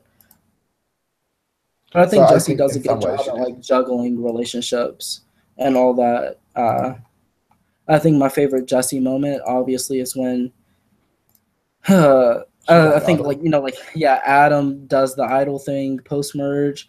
And Jessie clocks it right away, like what that was. Yeah. And then Adam gives up the clue to her and Jakey, and then Jessie gets the idol at 7 a.m., which was quite fun to have happen. And then, Jessie got voted out with the idol in her pocket. Yeah, I was saying, like, if she didn't leave the round she did, she probably would have made it to the end because she would have been in a minority situation. She still would have had connections with a lot of people. No one really would have known about her idol besides Adam. Right. And maybe Sharif, I don't know if Sharif knew, but with them being in the minority with her and close allies to her, I think she could have easily played the idol correctly and got numbers back on her side. Right. So, like the girls and Logan blindsiding Jessie when they did was probably their best move. Right. Yeah. We talked about that a couple of times, and I firmly believe that when Callie said it's time to pull the trigger on Jessie, like I think we asked her in her host chat, who are you targeting? And she said Jessie, and I instantly went to our host chat and said, I hope this happens. Because if it wasn't Jessie that round, the game is different and so different. Mm-hmm. Because nobody would have known about that idol other than Jessie's allies. Yeah. So if it was one time to get Jessie, it was then, and I'm glad that was when they chose to do it. Mm-hmm. I think that's love Jessie. So at fifth, we have Sharif, whose average rank was 6.5.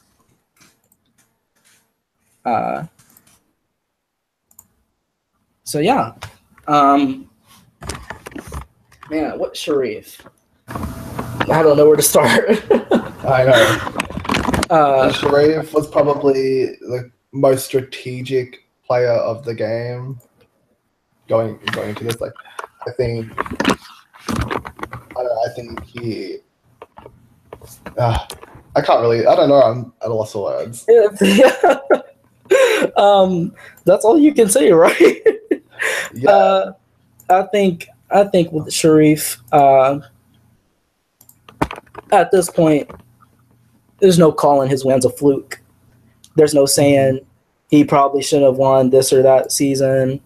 To get to the end as a two-time winner, is impressive. Not even just that, but when you add on how competitive this cast was, yeah, it's not like he got to the end of the season with like a bunch of dummies. Like these people showed up to play, and we had a really strong cast, and he still outplayed a majority of them and got to the end. I've grown to respect Shareef a lot as a player after playing with him and then seeing him play this. Because I think that to some degree, I think our play styles are somewhat similar, more so in this season than for him than in others. I think what I wanted to say earlier is that for Shareef, like obviously he got to the end, obviously he lost, and there's a clear reason why he lost. And I've pointed this out is that that jury, the only people voting for Shareef or that would have voted for Shareef were the people that he didn't vote out. The people that he was like legitimately loyal to, and he was legitimately loyal to Carson. He was legitimately loyal to Jesse. He was with Jakey, and for the most part, he was with Adam. And those were Riley as well, but not so much with Riley. But with those other four, like those were the people that he was truly playing the game with, and those are the people who would have really considered voting for him. And I don't know. I can't really say like what Shareef should have done differently because I think as a whole. I think Shareef was playing the game to get to the end. Yeah. And I think as a whole, there's nothing you can do about that. For him to win, he would have needed to work on his social game much more because personally, I think social game is the most important part of Survivor. And if you don't have a really good social game, for me personally, the strategic and physical games really don't have much impact on who I'm trying to vote for. You know what I mean? Mm-hmm. So I think as a whole, his social game is what probably lost him the win. Right, but I mean, with that said, though, I still do think that he's talked a lot about this in confessionals, but he as well as like what I was saying about Riley, like Shareef can make those really strong relationships with people that they want to keep him in the game, and he's good at showing people the benefit of keeping him in, even when there is no benefit for keeping him in. Yeah, I think he does a good job with that. Social game, I don't mean like not talking to people because he does a really good job with that. I think the way he handles people. Right. I would agree. I think what I wanted to say earlier is that I think from playing somewhat similarly to the way that he played this, the way that I played in All-Stars in comparison, I think I might have told you this, Connor, is that this might have been like around Riley's boot. I said that if Shareef's going to lose in the end or if Shareef's going to piss a lot of people off, the best thing for him to do is work with as many people as possible. So that when you're in the end and they're on the jury, you should be able to pinpoint, here's when I helped you, here's when you helped me, and that's that. Because you can't. I mean, I think that's also where the flaw comes in for his game is that he didn't vote out any of his close allies. He didn't vote out Carson, Jesse, Jakey, Adam. And I think had he stuck his neck out and said, these people should leave, I think they probably still give him their jury vote, and I think he gains more respect with everybody else because he would have showed them, I'm genuinely willing to play the game with you. I'm not just working with you to get through this round. Like I'm genuinely wanting to work with you and say, hey, I'll play the game with you. I think well, for Shareef personally, I think he said this was the hardest game he's ever played, and it was like the first time in a game he was ever like on the bottom or had like was in a minority alliance. So he probably, for him personally, he didn't know really how to handle those situations with people to get further. Well, I mean, he did to get further, but not to like earn their votes in the end. You know what I mean? Right. I think that's fair to say. Because he did not, as you said, he did not vote out those 4 people. And every time one of those 4 people left, it could have been him. So. Right. Yeah. But I mean, I think that's about it. I don't think there's much else I can say about Shareef. Other than what people have already said and probably what he already knows. So I'm glad he played. But yeah, What's his Overall overall edge edge? for Sharif was CPM. Sharif has a shit ton of CPs and a shit ton of over the tops. And a shit ton of negatives and a shit ton of positives. Positives and mix, and yeah, it's all over the map. Literally like Tony. But also, like, just to close this out, I will say that, Sharif said a lot. It's a solid philosophy that what you do in the beginning of the game affects what happens in the end. And I think that's a good way to sum up this season, because he did save Lexi in the beginning of the game, and then Lexi beat him in the end. So it's true.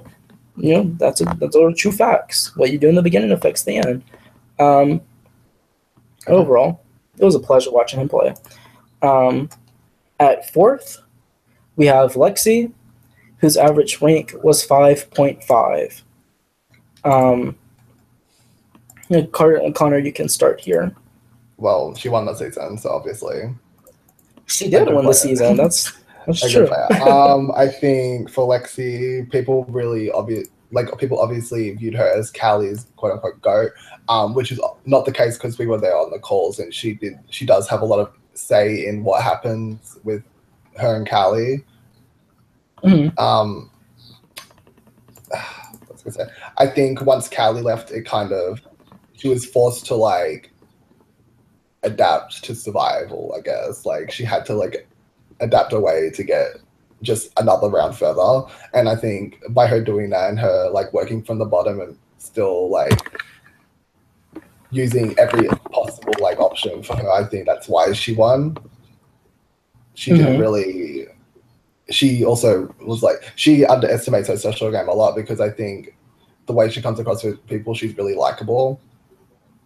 Right. And I think her social game played a big part in her getting to the end and getting the jury votes needed to win. I agree. I think for Lexi, again, that also goes back to the thing of, it's key to make sure, like, if you're the type of player that like Lexi and Molly is, where they're not they're not the ones at the top of an alliance, and they're not the ones saying, this is why X, Y, or Z needs to leave right now, and that's why it benefits me the most, because it doesn't matter to them. Yeah. It doesn't have to matter, but Lexi and Molly, they did still both have input in their alliance and who left when they were in control of that. But I mean, for Lexi the most, it's about how do you make yourself valuable to other people. And even if she doesn't like knowingly or like consciously do that, people found something in her in that first round that said, it's not good for me if Lexi's not here. She never really articulated this in her final tribal, but her social game had to have been good because she got 4 other people to flip in the first round to go to Rocks. She got someone to play a Sapphire Idol in her favor to keep her safe at the merge.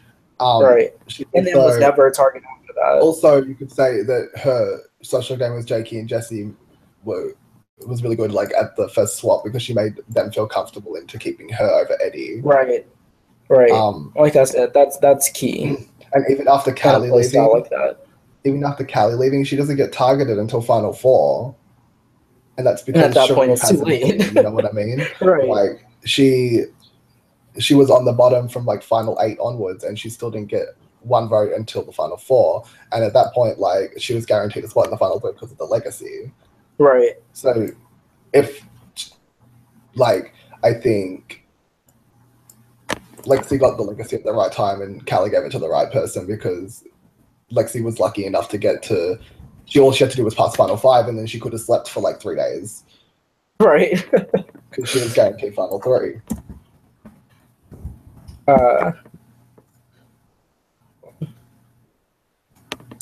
But yeah, I mean, she's a deserving winner. Yeah, I definitely agree. I think we're on the same page that at the very least from Final 6 on, we were getting a good winner. But yeah, I think for Lexi, we've sort of hit on the big parts of like her game and the Admiral part to that. Yeah, she's really, it's like my favorite part about Lexi is the fact that Sharif saved her in the beginning and she beat Sharif in the end. Right. Jakey and Jesse save her at the swap, and then she votes out Jakey at Final 6 and Jesse at Final 10, and she also votes Jakey out of jury. Right. Yeah, I guess to close that out, we can't really stress enough like how crucial that jury removal was. I think, I think if Sharif wins that jury removal, he wins the game, and I think with Lexi winning that jury removal, she won the game. Obviously, uh, in some cases that jury removal might have not even been necessary. Like it wouldn't have made a difference, but in this case, it did. And I mean, the vote was so close as well. You know what I mean? So like, obviously, it did. Yeah. I mean, that's not a good winner. What's the overall edgic? Lexi's overall edgic is middle of the road mixed. From an edgic standpoint, I don't feel like Lexi necessarily ever became super well rounded as a player until the very end. Before I get into that, I also want to point out that Lexi was the only person to vote the right way at every vote in the finale episode. That's even excluding the jury removal. And that's after Callie's voted out. And that's after she votes a minority with Logan and Ryan leaving. That, she was able to recover, she was able to adapt, and she was able to play by herself. Yeah. Which, again, it's a good game. But yeah, from an edgic standpoint, Lexi was either middle of the road, under the radar, or over the top. Like, I mean, yeah, she hit every rating pretty much. I know. But that's just her game. When she's CP, like when she could be CP, it's just the way she comes across in her confessionals and like in the game. She's over the top and like dramatic. Right. It's very funny, and that's that's just her personality. But that's not. I think that's not. Yeah. So, at third place, on the ranking, we have Adam, whose average rank was 4.25. I don't know if Adam's watching right now. Anyways, Adam's edgic was CPM. I think if this show were edited onto TV, a lot could be done with what Adam had going on, not only like in the game, but also with his confessionals. Some people might have said, Adam was this or that, or not that competitive, or not a threat. But, Adam found an idol in the beginning of the game and didn't tell a soul about it. He was the first person to find an idol. Yeah. Also, other than that, like, Adam's application was also really good. But anyways, so Adam comes into the season, being a losing finalist. But, he came in really feeling like he had something that he needed to prove, not only to himself, but to everybody else, that he was, probably more than what he came across as his first time. And I think he did such a good job at that, and think he was such a good player in this game, just in terms of like going back to what I was saying about Carson. But Adam right off of the bat acknowledged why people would talk to him and what they wanted out of him, and he clocked Jakey and Jesse for that as soon as they got to merge. And he said, I think he said from Riley's boot on, that he was going to have to make a move against them eventually. And sometimes you'll have people who say that, but they never make the move. Adam made the move, and I think he would have made the move against Jesse as well if it were up to him. And I can't stress enough how proud I am of seeing Adam as a player, and to have that game awareness to clock his own relationships and then be able to do something about it. Yeah. And I mean, I think that sums Adam up really well. If we want to get into specifics, again, if we look at that final 6 vote, Adam is the person responsible for Jake leaving. Like I said, some people will say that Adam, Lexi, and Molly didn't start playing until final 6, but Adam played the whole game. Adam made relationships, and Adam was calculating what to do and when to do it throughout the entire game. And you'll see in his confessionals, his game really speaks out a lot in those confessionals. Right. And again, I mean, not telling anybody about an idol, getting to merge in a relatively good spot. There were times where like Callie and Lexi were going to Adam, either genuinely wanting to work with him or wanting to fake work with him. But I mean, Adam was playing the game from start to finish. But Adam didn't need to make his move until the end there. And I think if Adam's in the end with Lexi and Molly, he wins, and he deserves to win. Mhm. And I don't think anybody can really say, oh, Adam didn't wake up and play the game, because if Adam's strategy is to get pulled into the Big Threats Alliance, Adam and Molly and Lexi, they don't need to be the Sam, the Jesse, the Jakey, the Sharif. They don't need to be the people who choose the pecking order. I mean, yeah, like they don't have to go out of their way to save themselves. If you can't acknowledge that you're a goat, it's a different story. But if you can acknowledge it, play off of it. You know what I mean? Right. Yeah, I mean, that's the case with every season. No matter how people are playing, you always have a range of who you can and can't beat. And because Adam wasn't as much of an outward player, Adam wasn't the one always necessarily being involved with the discussion as soon as it happened every single round to, pick out and make every single plan. The way those big threats were that didn't win, you can't fault Adam for that. He played the way that was best suited for him, and I think he did a hell of a job with it. I think in his application, he said his first season he played like Suri from Panama, and he wanted to come in this and play Suri from Micronesia, and I think to somewhat of an extent he kind of did. Right. Make that not like play like as great as Suri, because obviously like that would take a lot, a lot of stuff to do. But I think the improvement was there. Definitely. Yeah, definitely. And going into this, like he was probably deemed a filler casting, but literally by day 3 or 4, we realized that he's really fun to like watch play, and his confessionals are really funny. So that's why I think people are shocked that he's so high up, but also he's not just from a game standpoint, but his entertainment and likability is why he's so high up as well. Right. Yeah, that's Adam. Again, with him, I also like to close that out. I don't really think he did anything wrong in his entire game other than misplaying the idol. I think if he maybe keeps that idol and uses it later on. If he keeps it, he doesn't need to play it till Final 5. Right. So it would have been a null vote, like. Yeah, I mean, that's probably like the one mistake in Adam's game you can pinpoint. But with this cast, can you blame him for playing an idol when the vote was split 5 ways? I know. And also to his in what's the word? What do I can't know. In his defense, that's what I couldn't think of that. In his defense, he did just get votes the round before. Right. With the Sapphire Idol being played, so I think that also added to his paranoia a bit, which is understandable. All right. But yeah, go Adam. So at number 2, we have Sammy, whose average rank was 3.25. Sam's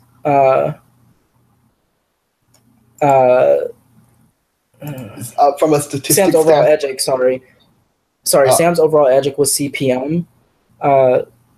She had a bit of a rough pre-merge edgically, but I mean, Sam's edgic is ugly in my opinion, but it's because it got bad in the end there. But I mean, Sam was a player. Statistically, you're saying statistically. She played the best game. She voted correctly every single time except for the rock draws and the round she left.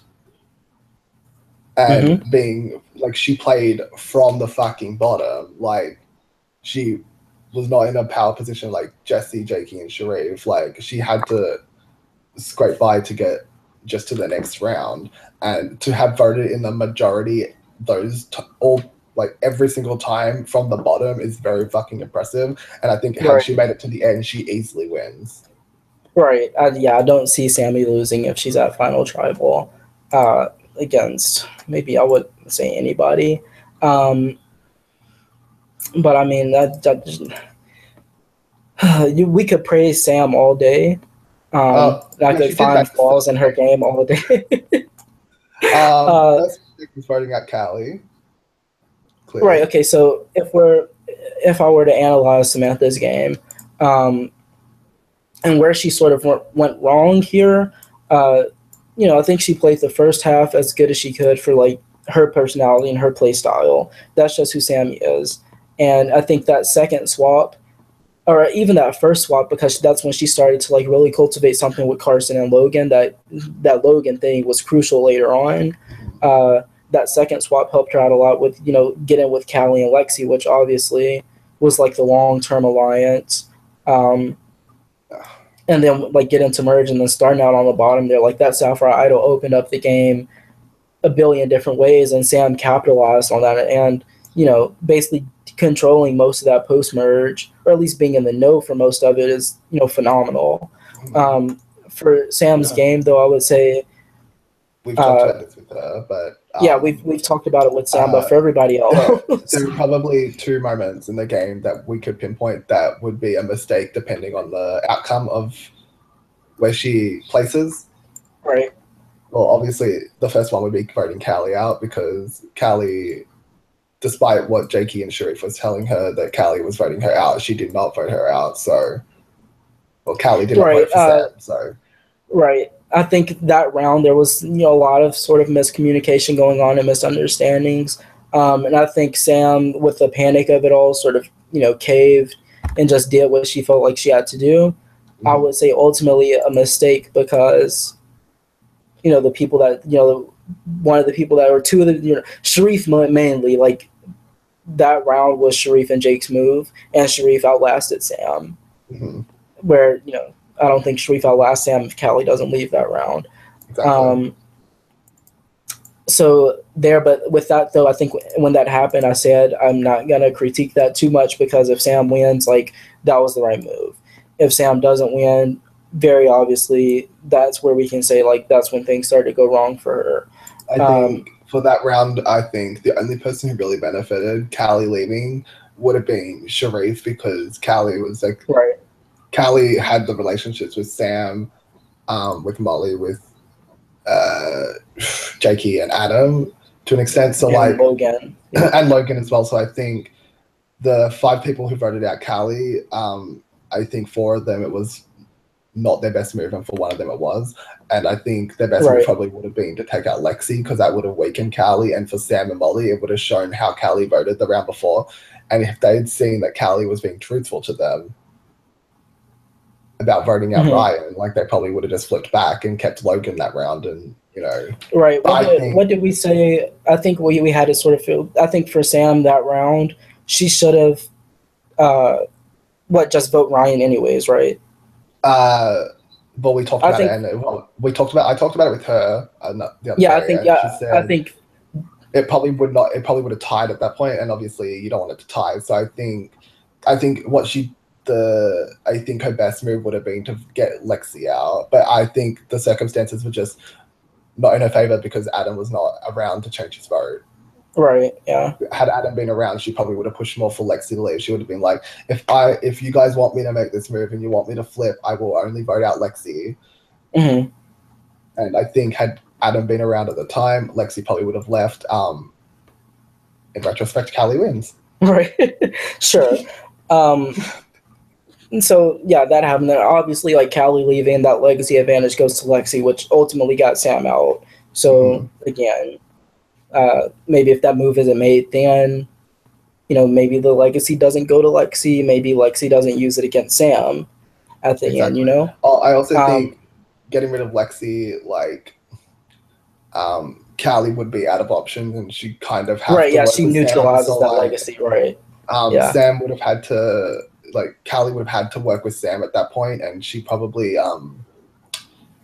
her fear was that Callie was going to vote her out at Final 6 or Final 7 or Final 5, which Callie probably would have done it. I think she expressed that a lot. But I think had she voted out Lexi, she probably wouldn't have done that, because she wouldn't have had the numbers, first of all, to do that, and she probably wouldn't have the comfort after it to continue the game.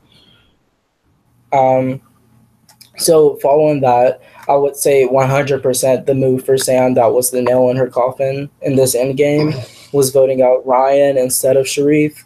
And I think I called with Sam that day too to sort of hear her thoughts, and I think ultimately it boiled down to what her experience was in Chiefs Island, where she booted Justin at 7, who was like the bigger threat than her, and then that left her open at 6, which is like a fair concern. Nobody wants to repeat history. But I think here that was just completely and totally the wrong choice, because you're burning Molly and you're burning Lexi, who she had been with for the majority of that. Either way, she wins Final 6 immunity. She has an idol at Final 5. Right, so she's getting through those 2 rounds, and she's gone. Right, she's going to Final 4, and Lexi has no reason to use that legacy against Sam. Mm-hmm. Like, really no reason at that point, I don't think, unless like whoever that 4th person is wins immunity. I don't think Adam wins final immunity. Exactly. So I think if Sam wins that, she's good to go to make it to final tribal. Yeah, so I mean that would be for Sam where I would pinpoint. Like if Sharif goes that round, I think Sam probably wins. And I think, but Jakey would still have to go the next round and so on and so forth. But that's what I would say was the nail in the coffin for Sammy. Other than that, I think that's about it, right? Mm-hmm. Okay. Now, our number 1 in the ranking and player of the season is Callie, whose average rank was 1.5. I can't even express how phenomenal of a player Callie is, socially, strategically, physically. Everything. Not physically, but I think Callie is just so tremendously well-rounded, and not only that, but again, what I was saying, playing a complex game, like she's entertaining. She was probably the most active person in her host chat. Like she communicated everything to us so clearly. Like we saw the game unfold from Callie's eyes, I would say, until she left, right? Yeah. I think that's probably like the most fair assessment I can make is that because we got so much input from her on a daily basis, we truly see what's happening from her perspective, I think more so than anybody else. And I think that's also playing into why we're more inclined to not only root for her, but now give her player of the season. Yeah, I agree. Because, it's just being active in your host chat and being a really dedicated player. But with Callie, again, like you cannot pre-merge. She played, I'm about to say flawlessly, a pre-merge for Callie. She didn't do anything wrong. She got handed 2 advantages. The only allies she lost were like Eddie and Kate, but for Callie, it's probably better off that they weren't there. I would make that argument. Yeah, I think if they were there, it would have been a different story. But I think with her losing, like she didn't go into this like with the relationship with Sam and Molly. So for her to build like a good enough relationship to like form that minority alliance was impressive. That's not to say it was just her though. Like, but I think her like she's not someone who like rolls over and just plays for the majority. So and that's why she's ultimately ranked the highest, because she plays her own game. She doesn't really play for other people. Right. And I think, for that sort of gameplay that Callie has works best with this group of people where it is super fluid and everybody respects like a good game player. So for Callie, like nobody's going to really be too mad at Callie for like lying or backstabbing them or, betraying them or whatever, because that's what you would expect in this game with this caliber of player. I mean, her best move was taking Jessie out, and she did that. That was ultimately her move because it was her idea, and she was like the only one that really threw out Jessie's name. Right. I think the way she got people to vote out Jessie was quite impressive, because she told everyone that that's the only way Logan would vote. Right, yeah. I don't think that's what Logan wanted. I think Logan might have wanted it, but I don't think that's like the only way he would have voted. Right, I think Callie might have talked Logan into it some to do Jessie, but I think Callie like played it up to her, the rest of her alliance, that the only way that we get through this vote is if Logan votes with us, and the only way Logan votes with us is if it's Jessie. And that was quite smart. Now, if we're looking at the round Callie left, she lost immunity because I talked in her host chat and she got distracted. So if we don't talk in her host chat, she wins immunity. Yeah. Who knows what happens if she stays that round? But if, also on her, she shouldn't have gotten distracted. So if we're looking at it from like the strategic and social sense of what played out that round, like I said, a little bit of miscommunication or a lot of miscommunication and misunderstanding. But I mean, I think what could Callie have done? Like, I think if she had just told Sam over and over again, do not believe them if they come to you. I'm not saying that I want to go out, right? Like if she had just like reiterated that more, I don't think Sam would have flipped. But right. I think she probably said it like once or twice. But right. Like, that's it. Like she should have put it in her brain and been like, if I vote you out here, you don't have to talk to me ever again. Like literally, like that's how much I'm not voting you out. But she didn't do that. Yeah, that just needed to be communicated clearly between the two of them. To sum up Callie's detriment in the game, the only Callie's biggest enemy is Callie. Like she literally she does things because she's bored. Like I think the day she was voted out, she might have gone on like more than 10 calls. Yeah. That day. Like, and so, I mean, she is just lying out, which don't get me wrong, like I will do this shit too, and I will do it and have a fun time, just like making shit up, lying because you want to. Mm-hmm. Go for it. But I think for Callie at that point in the game, it was a bit much. Yeah. She would tell us that she would. I would be like, Callie, why didn't you just sit there and like just follow suit with what was happening? Why did you have to play so many people? And she's like, I was just so bored. Like, yeah, if that ain't me. Which, I mean, that's fine. I'd like to express that Logan and Jakey, I think at Final 10 or Final 11, both said in their host chats on the same day that Callie is literally winning this season, but they don't even care because they stand her. And I'm like, right, yeah.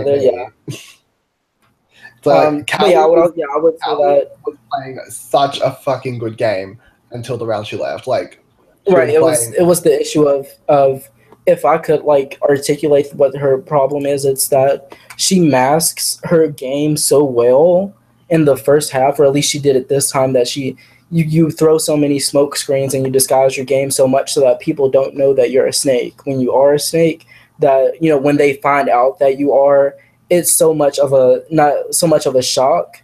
I think that it's like almost overwhelming, and it's like you have to get them out when you realize what they've been doing. The way she's like gone out, like I think she's played very much the same game all three of her seasons, to where she played flawlessly pre-merge at the beginning of merge, and then she gets fucked over because people see her as a fucking big threat. Right.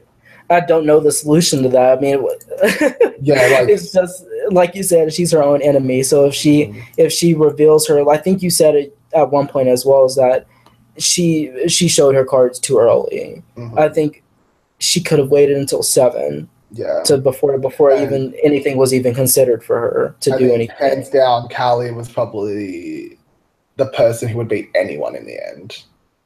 So that's saying something for her placement, like for getting 9th place. For that saying something, right? Like, I'm like, she's probably like one of the best players to like never win Tumblr Survivor. Like, and with her place, that's why she was a challenger. Like, she's a really good player, and I admire her. And people can say we're so far up her ass. Well, yeah, I am far up Callie's ass, but she's a phenomenal player. Everyone should be. So yeah, very her overall edge was CPM. I mean, deserving player of the season here. Like I said, once she got to that like top half of our ranking, like everybody sort of like did that. Yeah, I think if we're being honest, she had CP every episode except for one where she was middle of the road. Right, and again, that was the point that I was making, that we really see the game from her point of view, the same way that we do with Sharif as well, because he also was one of the more active, like probably the most active people behind Callie. Mm-hmm. Is that when we see your game play out, it's we sympathize with you more. We're more invested in the decisions that you make, and that's why like rooting for Callie and watching Sharif play and watching the decisions that Sharif make, it makes us anxious, and we're not even playing.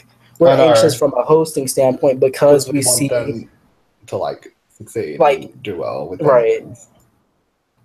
We see like how crucial every decision and every conversation they have is, and that just comes down to how active you are as a player, how dedicated you are, and what exactly you're telling your hosts, and that's all I can say on that. Mm-hmm. So Edgit coming soon, or coming in a minute pretty much, but that was our ranking. That was the player of the season. And again, a phenomenal season in our opinions. This is like a top tier season. Like And top from five what I easily. know, yeah, from what I know and from what I've viewed from every season, prior to this, I would say this is probably the best all returnee season. And like right up there with Heroes versus Villains too. And I think everybody who played should feel a sense of pride in the game that they played, the way that they played, and just in general, because this was such a competitive group of people and everybody was playing to win. Mm-hmm. And sometimes that's not the case. Yeah, we were just like really lucky, like to have the cast we did. Honestly, and I thank you all for a great season because I had so much fun hosting. Yeah, this was far better of a hosting experience than my first one. Yeah, far better than my first two. So, yeah, that's about it, right? Okay, bye.